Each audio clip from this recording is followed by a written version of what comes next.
अब हमारे साथ हमारा पैनल तैयार है और ट्रेड्स की शुरुआत करेंगे। गुड आफ्टरनून आप सभी को। गाबा सर, इस समय का ट्रेड आपकी तरफ से। Good afternoon dear. आज इस समय का ट्रेड वही है, मेरे ख्याल से आईटी क्षेत्र पर ध्यान देना चाहिए और स्टॉक जो मैंने चुना आईटी क्षेत्र से वो है विप्रो। बहुत ही बढ़िया बेस बना है। वन नंबर टू, काफी स्ट्रेच हो चुका है ऑन द डाउन साइड। तीसरा, एक अपमूव मिला है यार। तीन थिंग फेवर में है विप्रो में। ट्रेड कर रहा है 177.70 के आसपास विप्रो। स्टॉप लगाएंगे 176 का, मतलब ₹1.70 का। टारगेट रहेगा 180 टू 181, लेकिन मुझे तो लगता है नेक्स्ट वीक तक 185 भी पॉसिबल है विप्रो में, तो एक पुल ओवर ट्रेड बन सकता है नेक्स्ट वीक के लिए विप्रो इस वक्त भी हाई पे ट्रेड कर रहा है 177.80। प्रकाश सर का पहला ट्रेड। मानस जी, गुड आफ्टरनून, आपका trade. Good afternoon Virendra ji. तो देखिए, कोफोर्ज पे खरीदारी करेंगे। कोफोर्ज ने 100 मूविंग एवरेज पे सपोर्ट लेके रिकवरी दिखाई है। 200 मूविंग एवरेज रीगेन हो गए हैं। करंट लेवल्स पे खरीदारी करेंगे। 1449 का स्टॉप लॉस लगाएंगे और 1550 के टारगेट सेट करेंगे। ये कैश लेवल्स है। चाहे तो 1480 का 1480 वाला कॉल ऑप्शन जो करीब करीब 30 रुपए पे ट्रेड हो रहा है, उसमें 14 रुपीज के स्टॉप लॉस से खरीदारी करें और 70 रुपीज 70 रुपए के टारगेट सेट करें। मानस जी की पिक कोफोर्ज आईटी पैक का दमखम। अरुण जी, गुड आफ्टरनून, आप क्या पिक कर रहे हैं?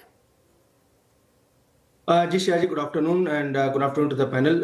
HAL के साथ जाना चाहूंगा। HAL में एक अच्छा ब्रेकआउट के संकेत है। अभी कंसोलिडेट कर रहा है, मुझे लग रहा है ब्रेकआउट मंडे के सेशन में आना चाहिए। 4585 के पास है, काफी अच्छा एडिशन स्टॉक में नजर आ रहा है, तो HAL को बाई करने की सलाह है। 4542 का स्टॉप लॉस रहेगा। टारगेट 4665 तक के टारगेट देखने को मिल सकते हैं, तो HAL को लॉन्ग करें 4542 का स्टॉप लॉस लगा के। HAL को लॉन्ग करें। ये हो गई अरुण जी की ट्रेड। रचना जी, गुड आफ्टरनून। रचना जी, आपकी ट्रेड। जी गुड आफ्टरनून, और मेरी ट्रेड एस्ट्रल में रहेगी। एस्ट्रल के फ्यूचर्स को हम लॉन्ग साइड पे प्ले करने का एक अटेम्प्ट कर सकते हैं विद स्टॉप लॉस ऑफ 1440, और ये काउंटर इन अ डे और टू 1500 की तरफ जाता हुआ नजर आ रहा है। ओके, एस्ट्रल में अगर आप देखें रिवर्सल ट्रेड, अच्छी शॉर्ट कवरिंग यहाँ पे। डॉक्टर साहब एक काम कीजिएगा, OI जो है वो अब अगस्त का रखिएगा, है ना। बहुत एक सही सेंस वो देगा कि अगस्त का OI का बिल्डअप कैसा है। यहाँ पे 17 लाख का सब्सट्रैक्शन हुआ है।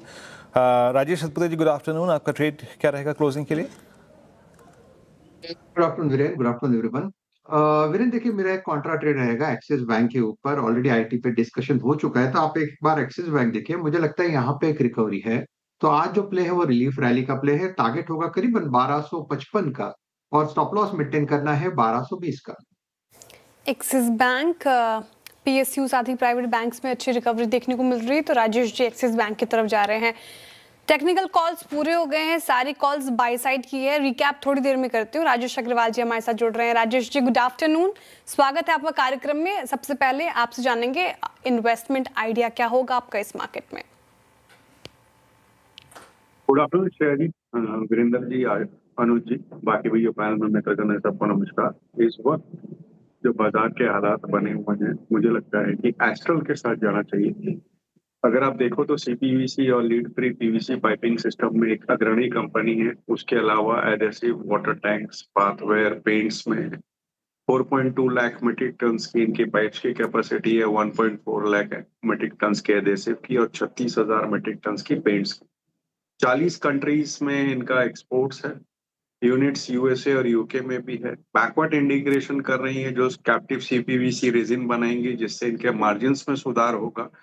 फाइनेंशियल स्ट्रेंथ की बात की जाए तो नेट डेट फ्री कंपनी है। 943 करोड़ इनके कैश और लिक्विड इन्वेस्टमेंट है। अब इनके एडेसिव के जो दहेज के प्लांट है, उसका एक्सपेंशन लगभग पूरा हो गया है, वहां से नंबर्स अच्छे आएंगे। ROC बेहतर होते हुए नजर आएंगे। लगभग 25% की उम्मीद है आने वाले 2 साल में। और सबसे बड़ी बात है कि नतीजों के बाद इन्होंने एक डिमर्जर अनाउंस किया था, जिस वजह से स्टॉक में बड़ी गिरावट आई थी। अब कंपनी ने ये कहा है कि डिमर्जर के लिए वो एक आउटसाइड एजेंसीज अपॉइंट कर रही हैं, जो ये पता लगाएंगे कि डिमर्जर करना चाहिए या नहीं करना चाहिए। तो उस वजह से ये रिवाइवल दिख रहा है, और मुझे लगता है कि शॉर्ट टर्म में ये स्टॉक 1520-25 तक, और थोड़ी सी मध्यम से लंबी अवधि तक रखा जाए तो 1700 तक जा सकता है। एस्ट्रल लंबी अवधि के नजरिए से काफी पसंद आ रहा है राजेश अग्रवाल जी को। यहाँ पर रहेंगी नजरें। रिकैप कर देती हूँ सारे स्टॉक्स के, आप टारगेट एंड स्टॉप लॉस लिख लें। गाबासन ने विप्रो चुना आईटी पैक से 180 181 तक के टारगेट वो देख रहे हैं, 176 का स्टॉप लॉस लगाइए। मानस जी आईटी पैक से कोफोर्ज को ही चुन रहे हैं, शानदार रैली यहाँ पर भी देखने को मिल रही है। 1550 के टारगेट उनकी तरफ से आए हैं, 1450 का स्टॉप लॉस लगाना है। अगर चाहे तो आप 1400 के कॉल ऑप्शन में भी पार्टिसिपेट कर सकते हैं, 1480 की कॉल ऑप्शन में, और 70 की टारगेट है। 14 का स्टॉप लॉस मेंटेन करने को कहा है उन्होंने। फिर अरुण जी ने डिफेंस पैक से हेल चुना, जहां पर स्ट्रेंथ सिर्फ आज ही नहीं पिछले कुछ सत्रों से देखने को मिल रही है। 4665 के टारगेट, 4252 का स्टॉप लॉस। रचना जी एस्ट्रल चुन रही है। अच्छा, एस्ट्रल पर रचना जी टेक्निकली साउंड है, साथ ही राजेश अग्रवाल जी फंडामेंटली भी एस्ट्रल को चुन रहे हैं, तो यहाँ पर दोनों की तरफ से कॉल्स आए हैं। 1500 की टारगेट रचना जी देख रही हैं, स्टॉप लॉस आपने नोट किया ही होगा। और आखिर में राजेश सातपुते जी ने एक्सिस बैंक चुना है, जहां पर स्ट्रेंथ 1255 की टारगेट, 1220 का स्टॉप लॉस मेंटेन करना है।